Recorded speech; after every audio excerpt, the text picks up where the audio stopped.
시청자 여러분 안녕하십니까? BTV 뉴스입니다. 먼저 오늘의 주요 뉴스입니다. 행복청이 국가상징구역 조성으로 세종동 일대 교통량이 크게 늘어날 것에 대비해 주요 도로 확장과 교량 신설, CTX 연계 등 종합교통대책을 마련해 오는 7월 최종안을 확정할 계획입니다. 천안 북면에 농업시설로 위장한 편법 태양광 설치가 잇따르자 주민들이 반대 대책위를 꾸리고 대응에 나섰습니다. 주민들은 환경훼손과 관리 부실을 우려하며 제도 보완을 촉구했습니다. 충남도가 재창업 자금을 새로 지원하는 등 올해 소상공인 지원을 대폭 강화합니다. 이 밖에 충남도민들이 알아두면 도움이 될 새해 달라지는 제도와 시책을 정리했습니다. 국회 세종의사당과 대통령 세종집무실이 들어서는 국가상징구역은 세종시의 새로운 중심이 될 전망입니다. 하지만 그만큼 주변 교통 혼잡에 대한 우려도 큰데요. 이에 따라 행복청이 오는 7월까지 종합적인 교통대책을 내놓기로 했습니다. 주로 어떤 내용이 담기게 될지 김우순 기자가 미리 짚어봤습니다. 행정수도 국가상징구역으로 조성될 세종시 세종동 일원. 이곳에 국회 세종의사당과 대통령 세종집무실 등 국가시설이 추가로 자리하면 교통량은 지금의 3배 가까이 급증할 것으로 예측됩니다. 이대로면 인근 주요 도로의 극심한 정체는 피하기 어려운 상황입니다. 행복청은 이러한 변화에 대응하기 위해 국가상징구역 교통대책을 수립하고 오는 7월까지 세부안을 확정한다는 방침입니다. 가장 먼저 눈에 띄는 건 내부 도로망 개선입니다. 국가상징구역을 관통하는 임남수로와 절제로를 확장 또는 지하화하고 햇무리교의 정체를 막기 위해 금강 횡단교량을 추가 신설합니다. 또 현재 진행 중인 정밀 안전진단 결과를 토대로 금남교를 개선하고 기존 국지도 96호선의 통과 기능을 유지해 동서방향의 흐름도 개선합니다. 광역교통망 개선의 핵심은 전국에서 접근이 용이하도록 하기 위한 천마을 IC 설치 여부가 될 것으로 보입니다. 대중교통 서비스도 고도화됩니다. 오송역과 세종의사당을 직접 잇는 BRT 노선을 신설하고 초미의 관심사인 충청권 광역급행철도, 일명 CTX의 역사 위치가 확정되는 대로 BRT나 시내버스와의 환승 시스템을 구축한다는 방침입니다. 대통령 세종집무실을 포함한 국가상징구역 조성이 본궤도에 오르면서 편리한 접근성을 갖추기 위한 교통망 대책 마련도 속도를 낼 전망입니다. BTV 뉴스 김우순입니다. 버섯 재배사를 위장한 태양광 발전시설 설치 논란이 확산하고 있습니다. 지난해부터 천안 북면 나반리 일대에서 주민 반발이 이어지고 있는데 인근 마을에도 추가 설치 움직임이 드러나면서 반발이 커지고 있습니다. 송용환 기자입니다. 천안시청 브리핑실이 피켓을 든 주민들로 북적입니다. 북면에서 진행 중인 편법 태양광 설치를 막기 위해 모인 겁니다. 주민들은 농업 생산시설로 허가받은 버섯 재배사가 실제로는 태양광 발전을 위한 수단으로 악용되고 있다며 강하게 반발해왔습니다. 이런 가운데 북면 나반리에 이어 최근 명덕리에서도 비슷한 형태의 태양광 설치가 추진되고 있다는 사실이 알려지자 주민들은 반대 대책위를 꾸리고 공동 대응에 나섰습니다.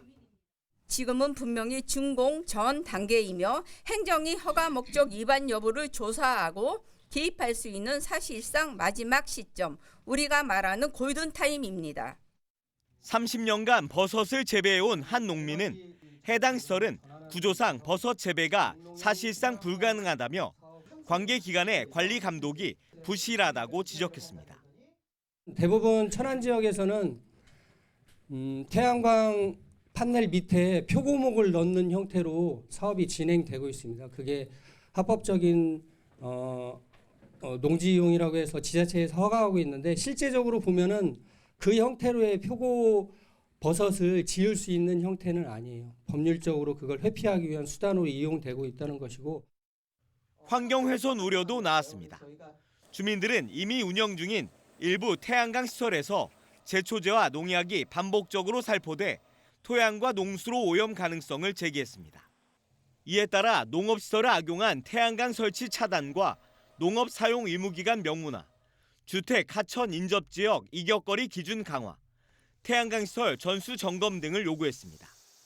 편법 영농형 태양광이 이웃 마을로까지 번지 조짐을 보이면서 서둘러 제도 보완이 이루어져야 한다는 지적이 나오고 있습니다. BTV 뉴스 송요한입니다. 충남도가 올해 소상공인 지원을 확대합니다. 또 대중교통 이용 확대와 교통안전을 위한 정책들이 새롭게 추진되는데요. 충남 지역 달라지는 제도와 시책을 김장섭 기자가 정리해봤습니다. 우선 지역 경제의 핵심 축인 소상공인 지원이 한층 강화됩니다. 경영위기 소상공인에 대한 600만 원 경영 개선 자금 지원에 더해 다음 달부터는 휴폐업 소상공인을 대상으로 재창업 자금 800만 원이 새롭게 지원됩니다. 소상공인 노란우산 공제 가입 장려금은 기존 연 12만 원에서 최대 36만 원으로 확대되고 화재 보험료 지원도 전통시장에 한정됐던 대상이 도내 전체 소상공인으로 넓어집니다. 중소기업과 소상공인 육성자금 지원 한도도 상향돼 소상공인 자금은 최대 1억 5천만 원, 중소기업 시설자금은 최대 30억 원까지 지원됩니다. 교통 분야에서는 대중교통 이용 확대를 위한 정책이 추진됩니다. 하반기부터 도내 시외버스 479대에 무료 와이파이가 설치되고 대중교통비 환급 지원도 확대됩니다. 이와 함께 고령자 페달 오조작 방지 장치 지원과 스쿨존 안전 시스템 설치 등 교통 안전 대책도 새롭게 시행됩니다. 생활 분야에서는 생활임금이 시간당 12,020원으로 인상되며 출고 3년 이상 된 내연기관 차량을 전기차로 전환할 경우 최대 100만 원의 지원금이 지급됩니다. 충남도가 발표한 새해 달라지는 제도와 시책은 모두 5개 분야 44개 사업으로 자세한 사항은 충남도청 누리집에서 확인할 수 있습니다. BTV 뉴스 김장섭입니다. 이번에는 세종시민이면 놓치지 말아야 할 알짜배기 정보들을 모아봤습니다. 세종시에서는 지역 상권 활성화를 위해 업체당 최대 2억 원의 금융 지원이 시작되고 청소년 부모나 청년들을 위한 복지 혜택도 늘어난다고 하는데요. 김우순 기자입니다. 4월부터 지역 상권 활성화를 위한 상생 금융 지원이 이뤄집니다. 기존의 개별 소상공인 중심의 일률적인 금융 지원 방식에서 벗어나 시정 정책 목표와 연계해 상권 단위로 지원하는 금융 지원 제도입니다. 가령 골목형 상점가나 전통시장 등에서 장사하는 기업은 업체당 최대 2억 원 한도 내에서 보증과 금리 우대 혜택이 주어집니다. 소상공인의 경영 위험을 줄이기 위한 무료 법률 상담 서비스도 시행됩니다. 3월부터 세종시 소상공인을 대상으로 불공정 거래, 상가 임대차, 지식재산권 등 맞춤형 법률 상담 지원이 이뤄질 예정입니다. 기준 중위소득이 65% 이하인 저소득 청소년 부모 가구라면 아동 양육비를 지원받을 수 있습니다. 24세 이하인 부모가 대상으로 자녀 1인당 월 25만 원의 양육비가 지급됩니다. 특정 빈집 이행 강제금 제도가 신설됩니다. 주거 환경을 악화시키는 정비가 시급한 특정 빈집에 대해 정비나 철거 조치 명령에 따르지 않을 경우 연 2회에 걸쳐 500만 원 이하의 이행 강제금을 부과하게 됩니다. 달라지는 주요 제도도 많습니다. 우선 고향사랑기부제 세액 공제율이 확대됩니다. 10만 원 초과 20만 원 이하 기부금의 세액 공제율이 확대되는 게 핵심인데 예를 들어 20만 원을 기부했을 때 기존엔 11만 6,500원을 공제받았다면 앞으로는 14만 4천 원까지 공제받을 수 있습니다. 또 기초생활수급자를 대상으로 지원하는 문화누리카드 지원 금액이 다음 달부터 기존 14만 원에서 15만 원으로 만 원 인상되고 2006년에서 2007년 사이 태어난 세종시 청년에게 주어지는 청년 문화예술 패스 지원액이 올 상반기 중 기존 10만 원에서 20만 원으로 2배 늘어날 예정입니다. 이 밖에 긴급 복지 지원 금액과 기초 생계급여 금액이 인상되는 등 보건복지 분야에서 확대 추진되는 제도가 많은 만큼 자신의 상황에 맞는 꼼꼼한 체크가 필요해 보입니다. BTV 뉴스 김우순입니다. 아산시 인구가 40만 명을 넘어섰습니다. 지난해 말 기준 아산시 주민등록 인구수는 40만 221명으로 전국 시군구 가운데 50번째로 인구 40만 명 도시가 됐습니다. 아산시 인구는 2004년 20만 명, 2014년 30만 명을 넘어선 뒤 10년여 만에 40만 명을 달성했습니다. 시는 산업단지 조성과 주거 공급 확대, 교통 여건 개선 등이 인구 증가의 주요 요인으로 분석했습니다. 아산시가 올해 지역화폐인 아산페이를 4천억 원 규모로 발행합니다. 시는 아산페이 할인율을 기존 방식인 선할인 10%에 후 캐시백 1%를 더한 11% 할인 구조로 전환해 운영할 계획입니다.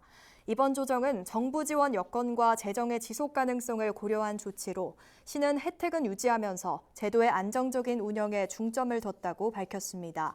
한편 지난해 아산페이 누적 판매액은 3,723억 원으로 발행 이후 최대 실적을 달성했습니다. 2026년 충남 경제계 신년교례회가 충남 북부 상공회의소에서 열렸습니다. 충남 북부 상공회의소와 충청투데이가 공동 주최한 이날 행사에는 김태흠 도지사를 비롯한 도내 기관 단체장과 정치인, 기업인 등 200여 명이 참석했습니다. 참석자들은 병오년 새해를 맞아 충남 경제 발전을 위해 서로 힘을 모을 것을 다짐했습니다.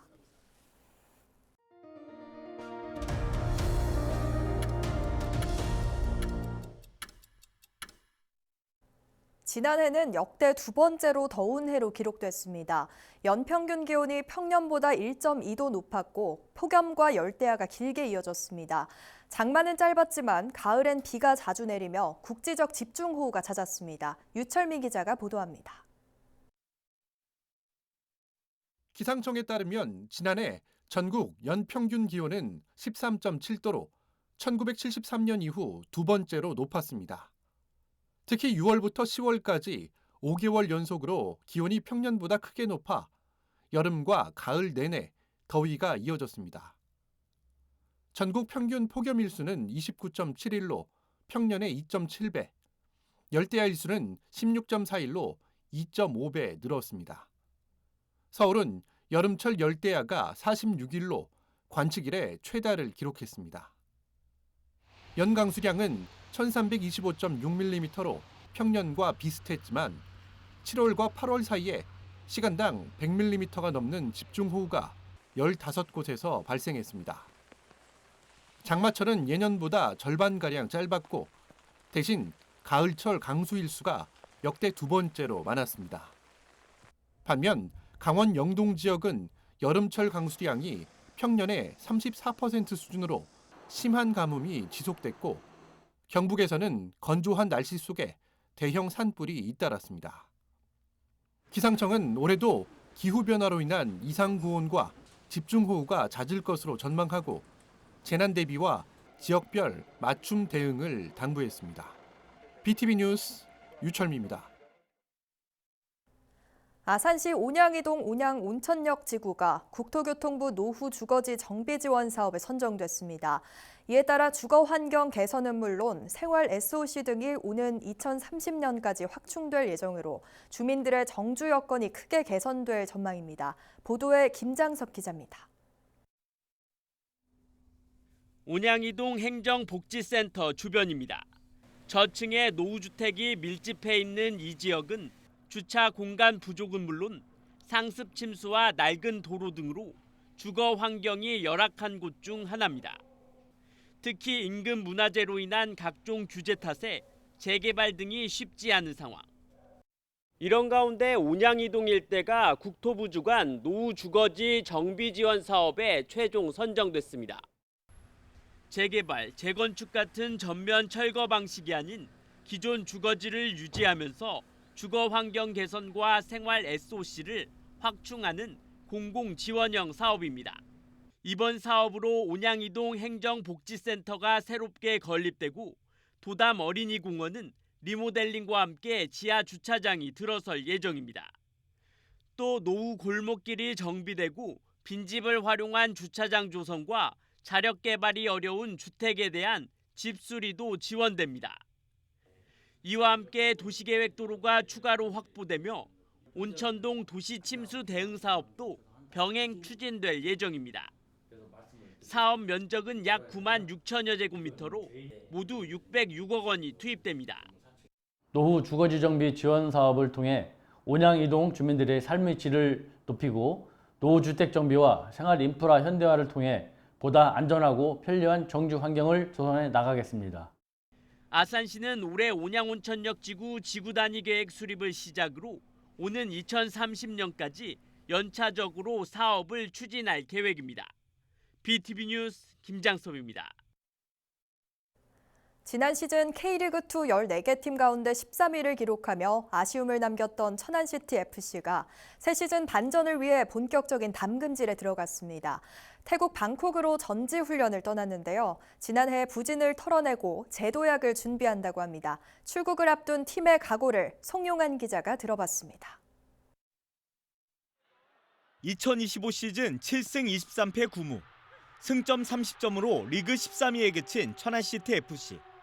성적 부진 탓에 김태환 감독이 중도 사퇴하고 선수들의 부상까지 이어지는 등 시즌 내내 어려움을 겪었습니다.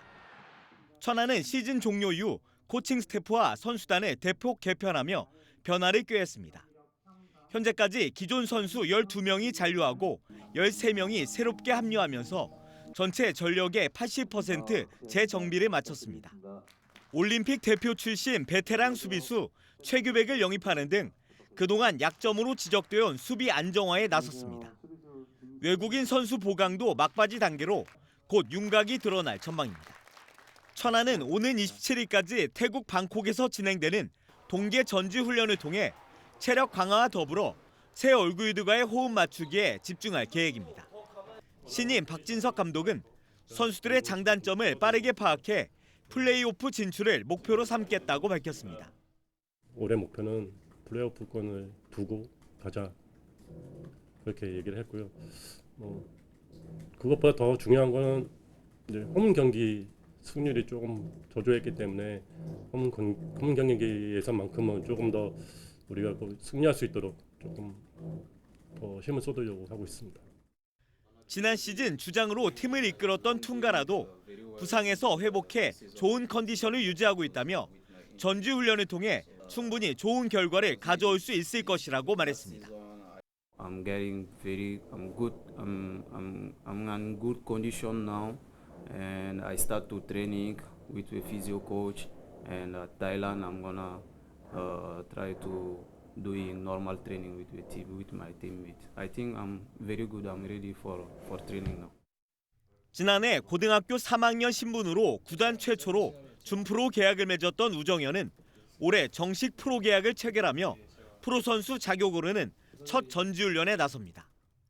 일단 마음가짐은 작년에는 중프로였으니까 그래도 아직 고등학생이니까 좀 어느 정도 실수해도 좀 넘어가고 그런 게 있었는데 이제 성인이고 프로니까 실수도 더 줄여야 되고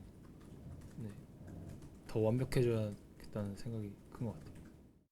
천안은 태국 전지훈련을 마친 뒤 다음 달 초 경남 남해에서 2차 전지훈련을 진행하며 전술훈련과 연습 경기를 병행할 계획입니다.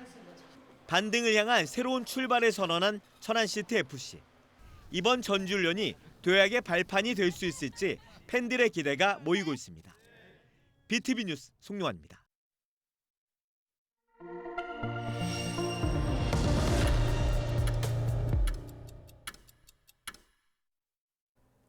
최근 3년간 천안 일대에서 고의로 교통사고를 내 보험금을 편취한 보험 사기 일당 38명이 경찰에 검거됐습니다.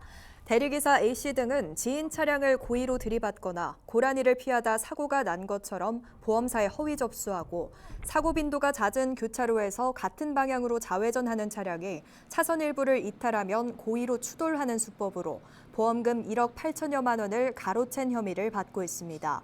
충남경찰청은 보험 사기를 주도한 3명은 구속하고 나머지 35명은 불구속 송치했습니다. 아산시가 국가보훈 대상자의 유족에 대한 예우 강화를 위해 보훈 명예수당을 인상합니다. 시는 이달부터 보훈 명예수당을 기존 월 10만 원에서 15만 원으로 올려 지급합니다. 이번 인상은 고령의 보훈 대상자 현실을 반영해 생활 안정에 실질적인 도움이 되도록 하기 위한 조치입니다. 시는 앞으로도 국가를 위해 헌신한 보훈 대상자와 유족에 대한 존경과 예우를 담은 정책으로 책임을 다할 계획입니다. 행복도시 건설청이 대통령 세종집무실과 국회 세종의사당이 들어설 국가상징구역 조성에 참여할 국민자문단 50명을 공개 모집합니다. 만 19세 이상 국민이라면 거주지에 상관없이 누구나 지원할 수 있으며 접수는 오는 21일까지 행복청 누리집을 통해 하면 됩니다. 선발된 시민들은 앞으로 국가상징구역 설계안을 시민의 시각에서 살펴보고 전문가와 함께 국민 제안서를 작성하는 역할을 하게 됩니다. 천안시는 지역 농업을 이끌 청년 인재 발굴을 위해 다음 달 11일까지 2026년 후계 농업 경영인 육성사업 대상자를 모집합니다. 신청 자격은 만 18세 이상 49세 미만 또는 독립경영 10년 미만 농업인으로 최대 5억 원의 영농 정착 자금을 연 1.5% 금리로 지원받을 수 있습니다. 신청은 농업이지 홈페이지에서 하면 되고 심사위원회 평가 등을 거쳐 최종 대상자를 선정할 예정입니다. 천안시 중앙도서관이 임산부 대상 정기 구독 서비스인 내 생애 첫 도서관을 시행합니다. 1월과 6월 두 차례에 걸쳐 총 200명을 모집하며 신청일 기준 대출 가능 회원이면 누구나 신청할 수 있습니다. 선정된 임산부에게는 매달 2권의 책이 택배로 제공됩니다. 천안시가 이달부터 교통비 절감 서비스 K패스의 환급 혜택을 확대한 모두의 카드를 시행합니다. 한 달 교통비가 환급 기준금을 넘으면 초과 금액 전액을 돌려받을 수 있으며 비수도권인 천안은 일반형 5만 5천 원, 플러스형 9만 5천 원이 적용됩니다. 청년과 어르신 다자녀 저소득 가구는 기준 금액이 더 낮게 적용되고 어르신 환급률은 30%로 상향됩니다. 기존 K패스 카드로 이용 가능하며 시내버스와 전철, M버스 등에 적용됩니다. BTV 뉴스는 아래 QR과 URL을 통해 지역 채널 뉴스 홈페이지에서도 시청이 가능합니다. 시청자 여러분의 많은 관심 바랍니다. 이상으로 BTV 뉴스를 마칩니다. 시청자에게 힘이 되는 뉴스로 다시 찾아뵙겠습니다. 시청해주신 여러분 고맙습니다. 채널 BTV